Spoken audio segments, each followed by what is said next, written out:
The vast emptiness of space stretched endlessly around the Galactic Union vessel Seeker of Truth.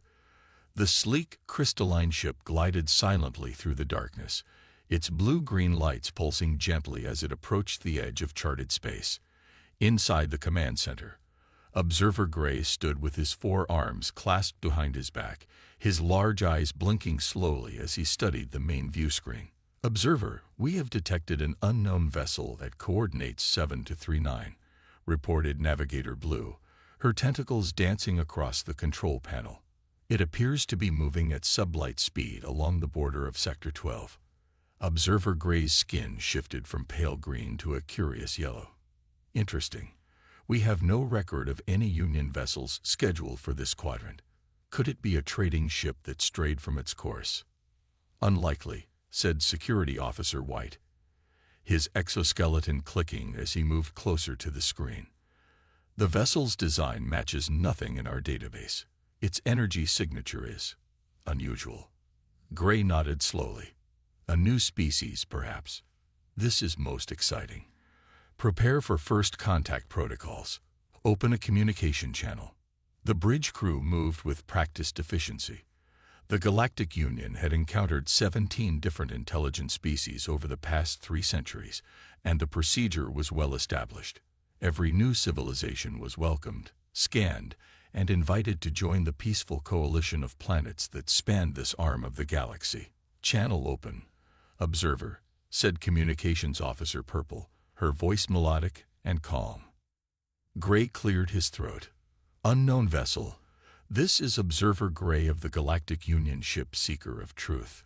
We come in peace and wish to establish friendly contact. Please identify yourselves." For several moments, silence filled the bridge. Then, a crackle of static, followed by a voice that sounded rough and strangely flat to the aliens' hearing. "This is Captain Reed of the Earth vessel Defiance. We acknowledge your transmission and return peaceful greetings." The view screen flickered, and the image of a being appeared. The bridge crew stared in fascination at their first view of a human. Captain Reed had dark hair cut short above a face with 2 eyes, a nose, and a mouth. Common features across many species, yet combined in a way that seemed both familiar and alien. "I represent humanity and the United Earth Alliance," Reed continued. "We are on an exploratory mission to expand our knowledge of space beyond our home system." Observer Gray's skin rippled with a pattern denoting respect. "Captain Reed, we are pleased to make your acquaintance. The Galactic Union welcomes peaceful explorers. Would you permit a standard biological and technological scan of your vessel? This is our customary procedure when meeting new species, to ensure compatibility with Union protocols and to begin the process of cultural exchange." On the screen, Captain Reed seemed to consider this request. His face remained mostly still, showing none of the color changes or physical signals that Gray was accustomed to reading. "We would be willing to permit a basic scan," Reed said finally. "However, certain areas of our ship are restricted for security purposes. I hope you understand." Gray's skin flashed a brief pattern of confusion. Security concerns during a peaceful first contact.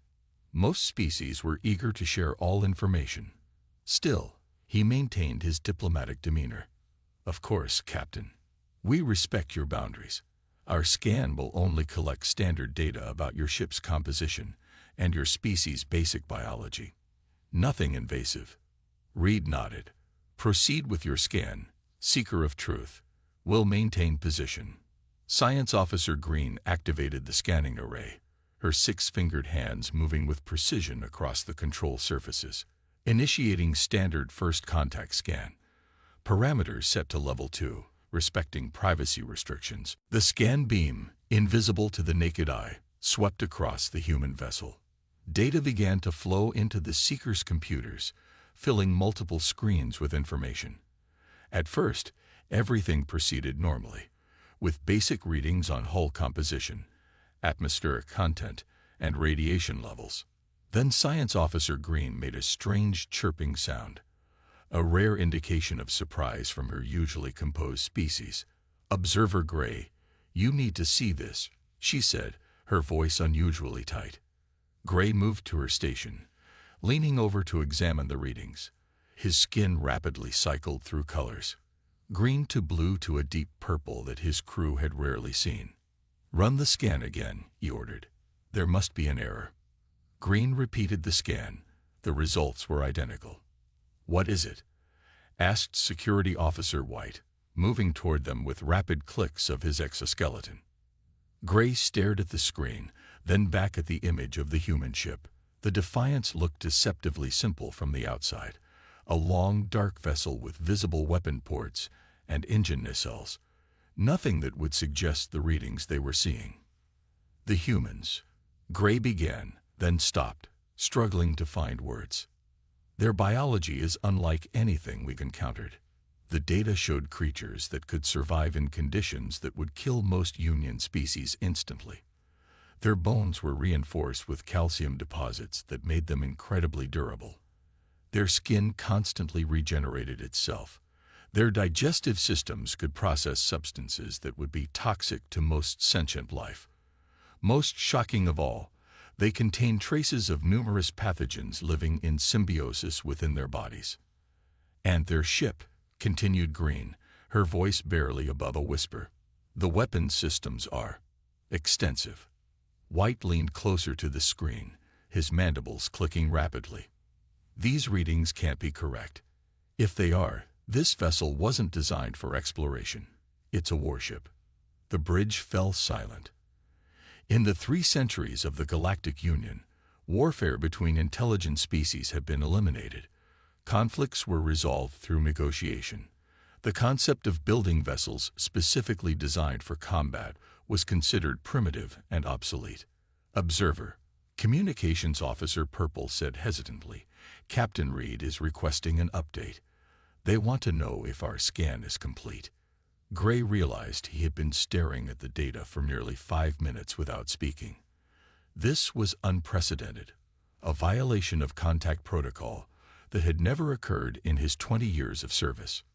"Tell them," he paused, his skin now a solid deep purple of alarm. "Tell them the scan is complete, and we thank them for their cooperation."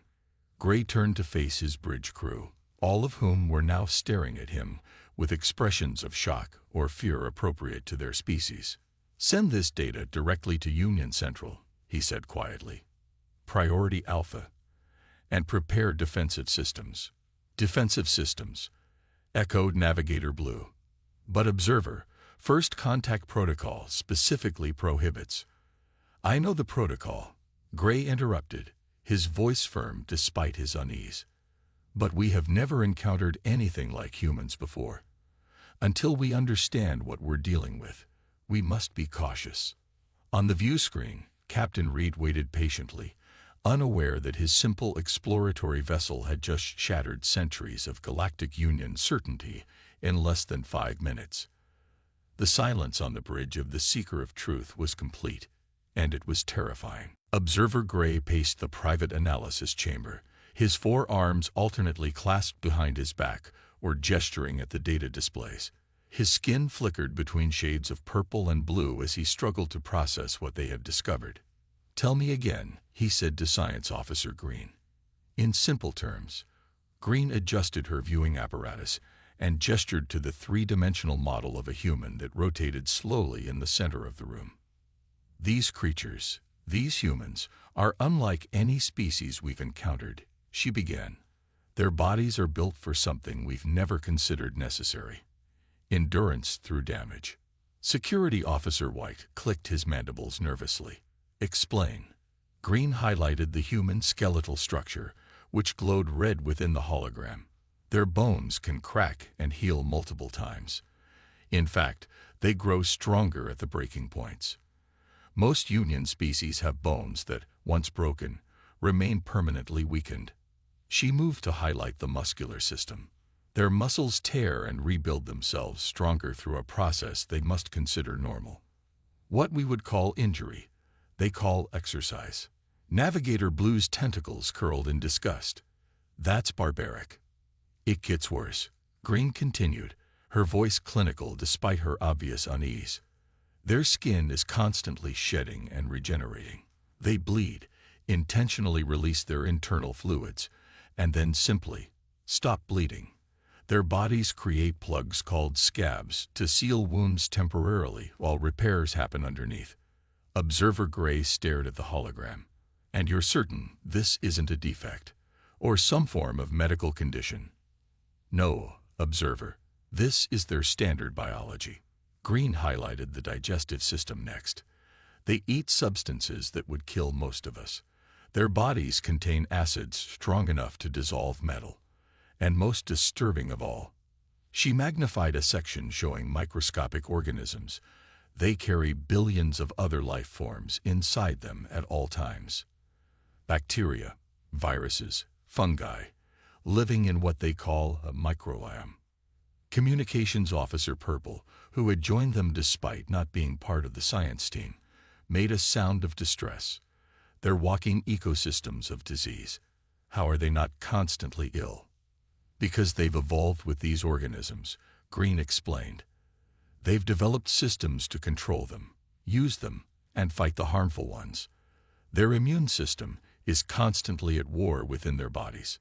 The room fell silent as this information sank in. Then Security Officer White stepped forward and changed the display to show the human ship. The vessel is just as concerning as its occupants, he said. Observer, what do you see here? Gray studied the schematic. A spacecraft. Engines, life support, navigation systems. Nothing unusual. Look closer. White highlighted sections throughout the ship. Redundant systems everywhere. 3 separate ways to generate power. Backup life support that can run at 40% capacity, even if main systems fail. Manual overrides for nearly every automated system. That's inefficient, said Navigator Blue. No. White's mandibles clicked rapidly. It's deliberate. This ship is designed to continue functioning even when severely damaged. And here, he zoomed in on several sections, armor plating up to 3 layers thick in critical areas. Perhaps they come from a hazardous region of space, suggested Purple. Meteor showers or radiation bursts might explain the need for such protection. White zoomed out and highlighted several points along the hull.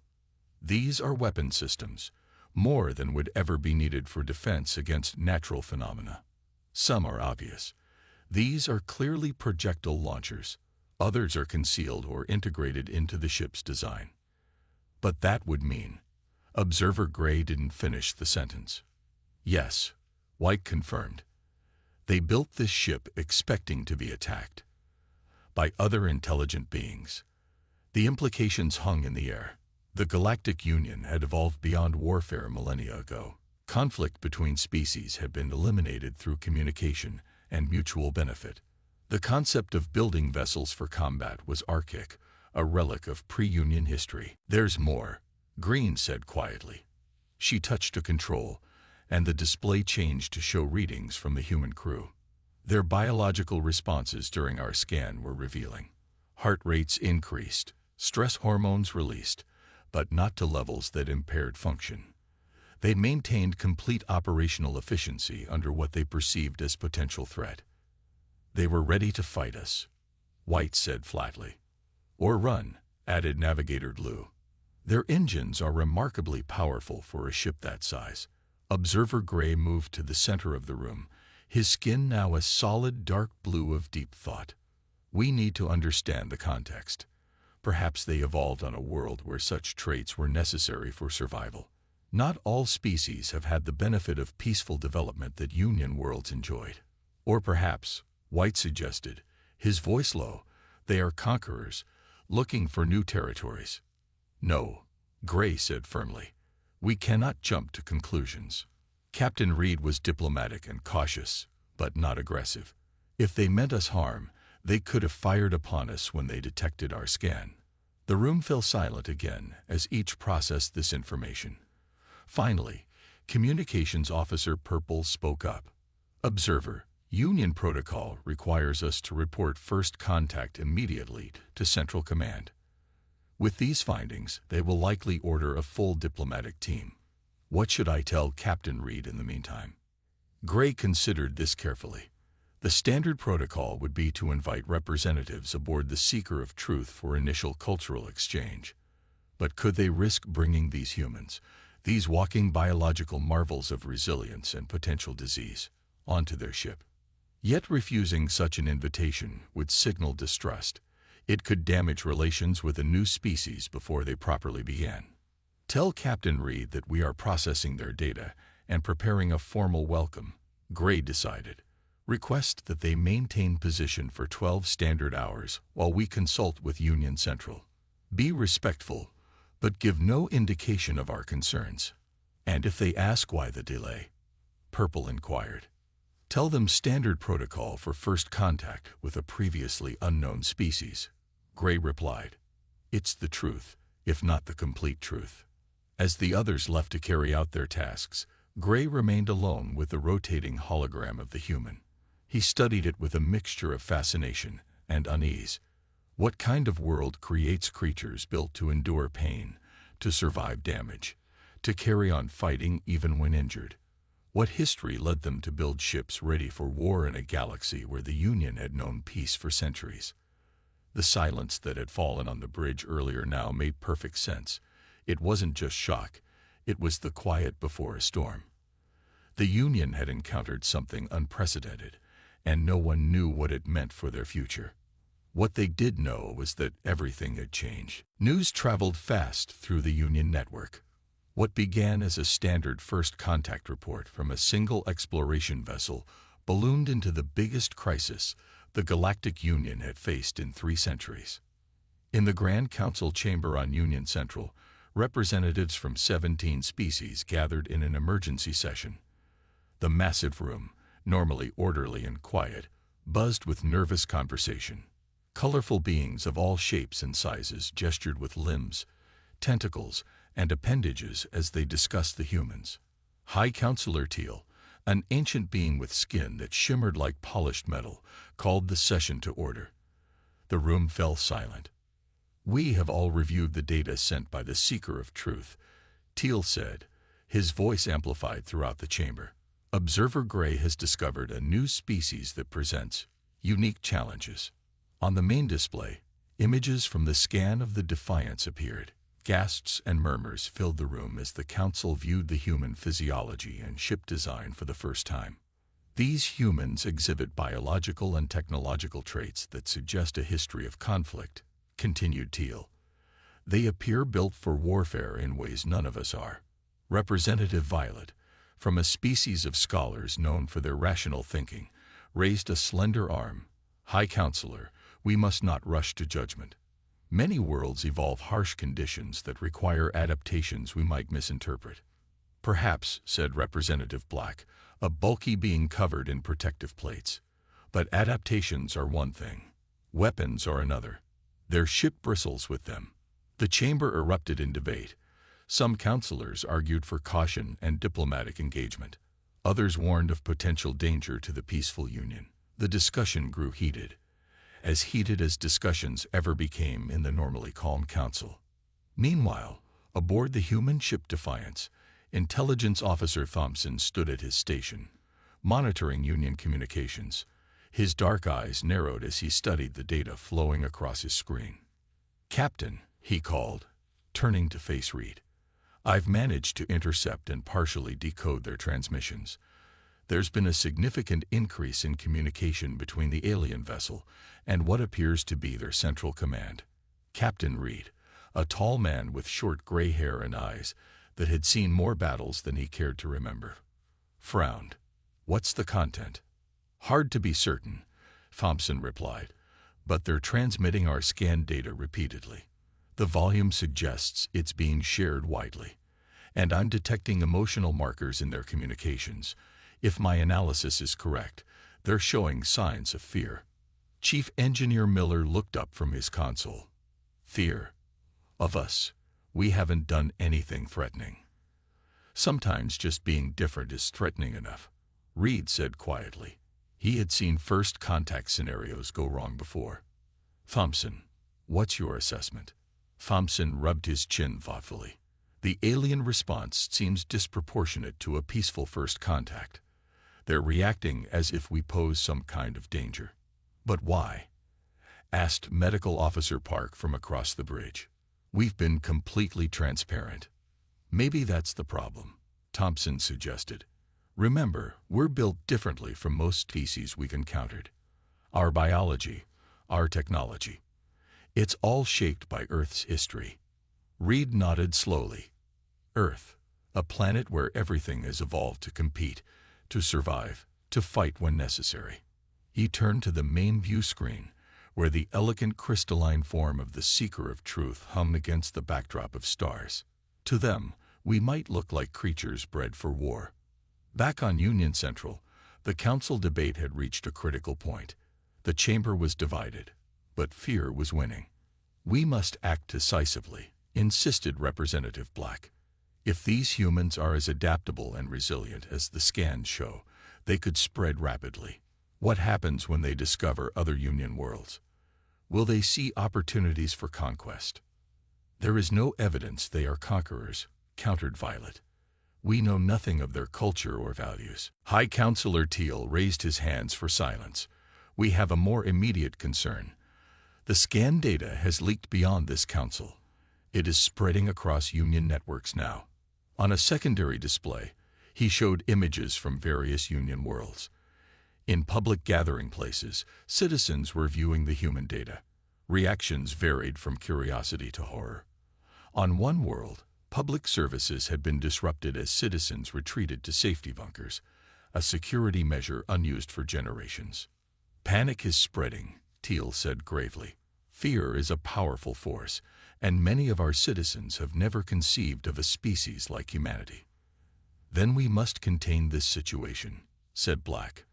I propose we dispatch a security fleet to the Seeker of Truth's location, not to attack, but to ensure these humans do not advance further into Union space until we understand their intentions. The vote was swift and decisive. By a narrow margin, the council approved Black's proposal. A defensive fleet would be mobilized immediately. On the Seeker of Truth, Observer Gray received the council's decision with a heavy heart. His skin had turned a deep blue of concern. They're sending a security fleet, he told his senior officers. 17 vessels, heavily armed by Union standards. Is that necessary? Asked Communications Officer Purple. The humans have made no aggressive moves.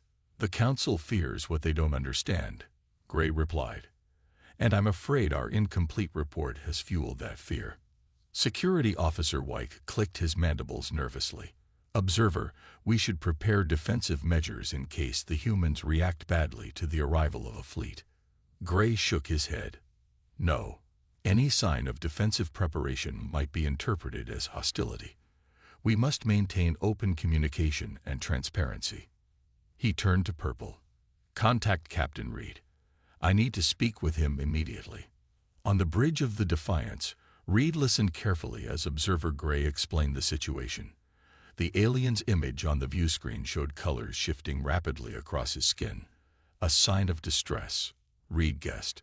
Captain Reed, Gray said, his voice carefully controlled.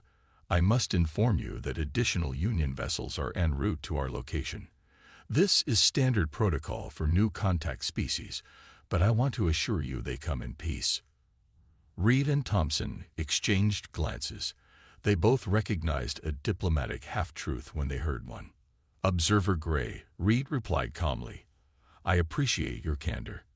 However, our sensors indicate these approaching vessels are armed. Would you care to explain why peaceful contact requires weapons? Gray's skin flashed purple briefly. Surprise, perhaps. Your sensors can detect our ships at that distance. We have excellent sensors, Reed said simply, and considerable experience with situations that start peaceful and turn otherwise. A tense silence followed. Then Gray's skin settled into a steady blue hue. Captain Reed, the truth is more complicated. Your scan results have caused concern among some council members. These vessels are a precaution, nothing more. I give you my word that no aggressive action is planned. Reed nodded slowly. I understand concern about the unknown. It's a universal reaction. But observer, Please convey to your council that humans also have a universal reaction to being surrounded by armed vessels. We get nervous. What do you propose? Asked Gray. Open dialogue. Direct communication between your council and my superiors, and perhaps most importantly, patience. First impressions can be misleading. In the tense silence that followed, the fate of two civilizations hung in the balance.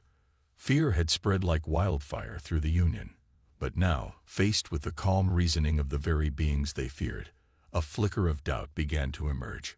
Perhaps these humans were not what they seemed after all. The Union security fleet arrived within 12 hours. 17 vessels of various sizes dropped out of faster-than-light travel, their crystalline hulls gleaming against the darkness of space. They moved with perfect coordination to form a hemisphere around the Defiance, leaving the route back toward Earth open. A calculated gesture meant to appear non-threatening while still showing force. On the bridge of the Defiance, Captain Reed studied the tactical display with a calm that belied the tension in the room.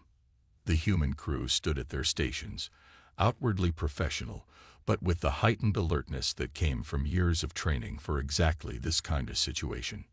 Quite a welcome party, Reed said, his voice dry. Thompson, what's your read? Intelligence Officer Thompson frowned at his console. Their formation is defensive, not offensive. They left us a clear path to retreat if we choose. But make no mistake, they're positioning for containment. Like we're some kind of disease they don't want spreading, muttered Jones, the weapons officer. Reed shot him a warning glance. Let's not assume the worst. Communication Officer Davis, open a channel to the seeker of truth. Observer Gray's image appeared on the main screen. His skin had taken on a pale yellow color that Reed couldn't interpret. Captain Reed, the alien said, his voice carefully controlled. I see you've noticed our additional vessels. Hard to miss, Reed replied evenly. Observer Gray, I understand caution when meeting a new species, but this show of force suggests more than standard protocol. Gray's skin flashed briefly with blue patches, embarrassment, perhaps. Captain, I assure you this is merely a precaution. Our council wishes to establish proper diplomatic relations before proceeding further. Reed was about to respond when the ship suddenly rocked violently. What was that? He demanded, grabbing his chair for support. Chief Engineer Miller's voice came over the comm. Sir, we've been hit by some kind of scanning beam, much more powerful than the previous one. It's interfering with our power systems. On the largest Union vessel, the Arbiter of Peace, Commander Gold watched with horror as one of his overreader captains activated a Class 3 penetration scan without authorization. Cease that scan immediately, Gold shouted, his golden skin darkening to orange with anger. Who ordered this? Sir, replied his second-in-command. Captain Azure of the Swift Justice initiated the scan. He claims he detected energy buildups in the human vessel and acted preemptively. Energy buildups, Gold repeated incredulously. Of course there are energy buildups. It's a powered spacecraft. Recall that scan now and put me through to Captain Azure. But it was too late. The damage was done. On the Defiance, red warning lights flashed as systems throughout the ship fluctuated under the powerful scan. They're using a military-grade scanner, Thompson reported, fingers flying over his console. It's disrupting our shield harmonics and weapon systems. This is no scientific scan. It's a tactical probe. Reed's expression hardened. Defensive posture only. Divert power to stabilize affected systems. Do not, I repeat, do not, target any alien vessels unless I give the direct order. Engineer Miller's voice came through again. Captain, that scan has knocked out power to sections 12 through 17. We have injured crew members in engineering. Reed's jaw tightened. Medical team to engineering. Jones, status of our defensive systems. Shields at 62% and unstable. Main weapons offline, but point defense grid still operational. Keep those point defenses powered down unless absolutely necessary, Reed ordered. This could still be a misunderstanding. On the Seeker of Truth, Observer Gray watched in dismay as the situation unraveled. "Commander Gold, your vessel Swift Justice has initiated an unauthorized aggressive scan," he said, his skin now an alarming shade of red. "This directly contradicts Council orders for peaceful containment." "I know," Gold replied, his own skin showing distress patterns. "Captain Azure acted without authorization. We're attempting to disengage the scan, but—" A new alert sounded across all Union vessels. The tactical displays showed sudden energy spikes from the human ship.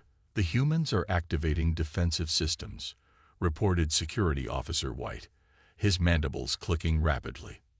"They're bringing weapons online." Gray's heart sank. "Are you certain?" Their captain assured me. "Look at the readings," White insisted. "Power is being rerouted throughout their vessel. And these energy signatures match weapon systems we identified in our initial scan.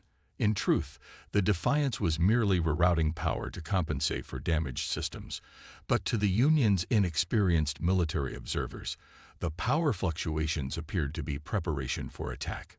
Captain Azure of the Swift Justice had never seen combat. None of the Union captains had. Warfare was a concept studied in historical texts, not a lived reality. When his sensors showed energy redirections within the human vessel, redirections his limited experience interpreted as weapon charging, he panicked. "The humans are preparing to fire," he announced to the fleet. "We must act first." Before Commander Gold could countermand the order, the Swift Justice fired a warning shot. A low-power energy burst that passed close to the Defiance's bow. "Incoming," shouted Jones as the energy burst flashed past the ship. "Point defenses, automatic mode only," ordered Reed. "Engineering, status on main engines." "Operating at 80%, Captain," Miller replied. "We can move if we need to." Reed made a split-second decision. "Navigation, plot a course to withdraw from this system, but execute only on my command." "Communications, get me Observer Gray now." Gray watched in horror as the situation spiraled out of control. The Swift Justice had fired, and now other nervous captains were reporting that the human vessel was activating even more systems they didn't recognize but assumed were weapons. "We cannot let them fire first," insisted Captain Azure, his voice panicked. "Their weapons could destroy half our fleet." "You don't know that," Gray argued desperately. "We have no evidence they intend to attack." But fear was a powerful force.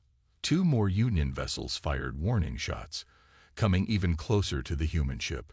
On the tactical display, Gray saw the Defiance beginning to move, slowly backing away while maintaining its defensive posture. In engineering on the Defiance, things had gone from bad to worse. The near-miss shots had created power surges through already damaged systems. Engineer Miller and his team worked frantically to stabilize the ship's core functions. "Reroute power from Deck 5. Miller shouted, his face streaked with sweat and blood from a gash on his forehead. Johnson bypassed the damaged relays in Section 19. Johnson, her arm hanging uselessly at her side from a dislocated shoulder, used her good arm to rewire a critical junction box. "Bypass complete. We're holding at 63% power." Miller nodded grimly. Despite their injuries, despite the chaos, the engineering team worked with practiced efficiency. This wasn't their first crisis, and their training held firm. On the Union vessels, observers watched in disbelief as the damaged human ship continued to function despite taking hits that would have crippled any Union vessel. "Look at their power readings," whispered Navigator Blue on the Seeker of Truth. "How are they maintaining operation with those damage levels?" "It's as we feared," said Security Officer White grimly. "They're built for war. Their redundant systems allow them to fight even when severely damaged." Observer Gray stared at the screen, watching as the Defiance slowly, deliberately moved away from the Union fleet, not fleeing in panic, but withdrawing in good order, maintaining defensive capabilities. "They're not attacking," he realized suddenly. "They could have fired back multiple times. They haven't." But his revelation came too late. The Union fleet, inexperienced and frightened, saw only a dangerous alien vessel that wouldn't go down despite their warnings. More ships prepared to fire. The situation had escalated beyond anyone's control, all because of a misunderstanding about what made humans different and what made them the same as any other intelligent species hoping to survive. As more Union vessels prepared to fire, Intelligence Officer Thompson made a desperate decision. He had been studying the aliens' communication patterns since first contact and had developed a rudimentary understanding of their language structures. "Captain," he said urgently, "permission to broadcast on all frequencies using their communication protocols." Reed nodded sharply. "Do it." Thompson's fingers flew across his console. Instead of using the standard translation system, he crafted a message using the aliens' own communication patterns, including the color-based emotional markers he had observed in their transmissions. The message streamed out from the Defiance on all frequencies, a complex pattern of data that mimicked the Union's own internal communications, embedded with color codes representing peace, truth, and understanding. On the Arbiter of Peace, Commander Gold was about to order a coordinated response to what he perceived as the human vessel's imminent attack when his communications officer gasped. "Commander, the human ship is broadcasting, in our format." The message appeared on the main screen, not as translated text, but as native Union communication glyphs and color patterns. It was imperfect, with obvious errors, but the meaning was unmistakable. "We mean no harm. We defend only. We seek understanding. Please cease fire." The emotional color markers attached to the message, colors that no non-Union species should have been able to reproduce, showed genuine concern, honesty, and a desire for peace. Gold stared at the screen in shock. How could they possibly know our emotional color language? It's not something that could be detected in a simple scan. Observer Gray saw the same message aboard the Seeker of Truth and immediately opened a channel to Commander Gold. "They're trying to communicate directly in our language," he said urgently. "This shows intelligence and adaptability beyond anything we expected. It also shows a clear desire for peace. They could have returned fire, but instead they're reaching out." Gold hesitated, his military training warring with his natural Union inclination toward peace. It could be a trick. "To what end?" Gray countered. "They're damaged and outnumbered. If they wanted conflict, they would have attacked when we first made contact, before reinforcements arrived." After a moment's consideration, Gold nodded. "All vessels, stand down. I repeat, stand down. Do not fire unless fired upon." He turned back to Gray. "Open a direct channel to the human vessel. I want to speak with their captain myself." On the Defiance, Reed received the communication request with cautious relief. He glanced at Thompson, who nodded. "They've ordered their ships to stand down, Captain. I think our message got through." "Let's hope so," Reed said, accepting the transmission. The view screen showed two aliens, Observer Gray, whom they recognized, and a new figure with golden skin that shifted with patterns they were beginning to understand indicated authority and caution. "Captain Reed," the golden alien began, "I am Commander Gold of the Union Security Fleet. I apologize for the unauthorized aggressive scan and subsequent actions. It appears there has been a significant misunderstanding." Reed nodded, keeping his expression neutral. "Commander Gold, we understand that first contact situations are delicate. We've had our share of misunderstandings in our own history. Your officer's use of our communication patterns was unexpected," Gold continued. "How were you able to decipher our emotional color language so quickly?" Reed glanced at Thompson, who stepped forward. "Your species communicates emotions visually through skin color changes. Once I recognized the patterns, I was able to correlate them with your text communications. I'm an intelligence officer. Understanding communication is my job." Observer Gray's skin flashed with blue and green. Surprise and admiration. Remarkable adaptability. "This confirms what our scans suggested about your species." "And what exactly did your scans suggest?" Reed asked carefully. Gold and Gray exchanged glances. That you are unlike any species we have encountered, Gold admitted. Your biology, your technology, they speak of a species familiar with hardship and conflict. Which led you to assume we are dangerous? Reed finished for him. Yes, Gray acknowledged. Many in our union feared what your differences might mean. Reed considered this for a moment. Intelligence Officer Thompson, I believe it's time for some context. Thompson nodded and stepped forward. Commander Gold, Observer Gray, there's something you need to understand about humans and Earth. What your scans detected isn't the product of a warlike nature. It's the result of survival. Over the next hour, Thompson explained humanity's history to the Union representatives. He described Earth, a world with extreme environmental variations, powerful natural disasters, and an evolutionary history that rewarded adaptation and resilience. Our bodies heal from injury because our world constantly injured us, he explained. Our ships have redundant systems because we learned that space is unforgiving of single points of failure. We prepare for the worst not because we want conflict, but because we've learned that survival often depends on preparation. As understanding dawned, a delegation from the Union was invited aboard the Defiance, the first official cultural exchange between humans and the Galactic Union.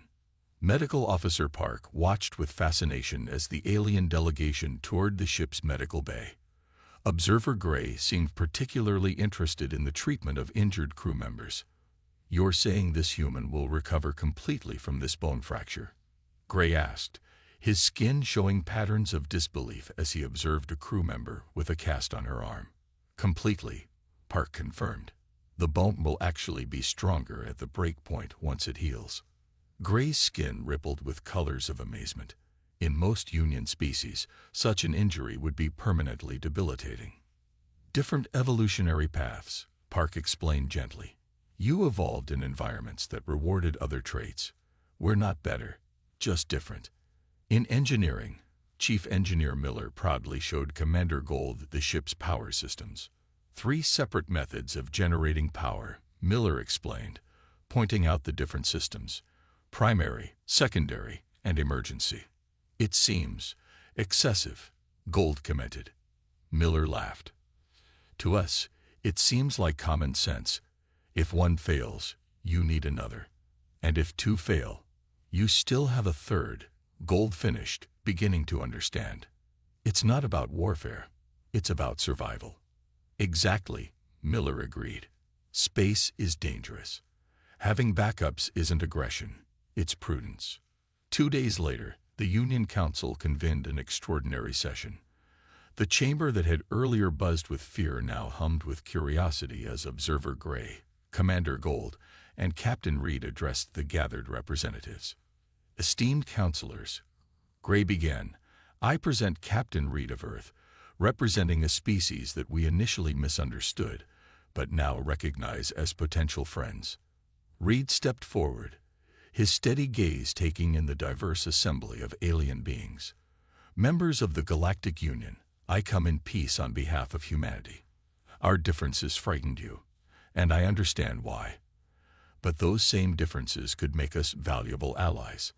High Counselor Teal leaned forward. How so, Captain Reed? The traits that alarmed you, our resilience, our redundancy, our ability to function under stress, these could complement the Union's strengths. Where you see potential for conflict, we see potential for cooperation. As Reed spoke, the silence that had fallen over the Union at humanity's discovery transformed. It wasn't the fearful silence of before, but a thoughtful quiet. The silence of minds opening to new possibilities. We don't ask you to trust us immediately, Reed concluded. Trust is earned over time. But we ask for the opportunity to show you who we really are. Not conquerors or warriors, but explorers and survivors who have much to learn from you, and perhaps some things to teach as well. Representative Violet was the first to respond. I move that we establish formal diplomatic relations with humanity. Their difference is not to be feared, but understood. The vote was unanimous. The silence was broken, replaced by the sound of a new chapter beginning. As Captain Reed shook hands, or appropriate appendages, with the council representatives. Observer Gray approached him. "Captain," Gray said, his skin now a calm blue of curiosity, "I must ask, when we first scanned your ship and reacted with fear, you could have retreated immediately.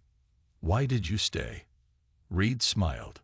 "Another human trait your scans detected, Observer Gray, curiosity. It's gotten us into trouble throughout our history, but it's also our greatest strength. We couldn't leave without learning more about you." Gray's skin shifted to a new pattern, one that the translation systems identified as laughter. "Perhaps our species are not so different after all." The broken silence had given way to conversation, understanding, and the first steps toward friendship between very different civilizations, all because a routine scan had revealed not the horror of an alien enemy, but the wonder of an alien friend.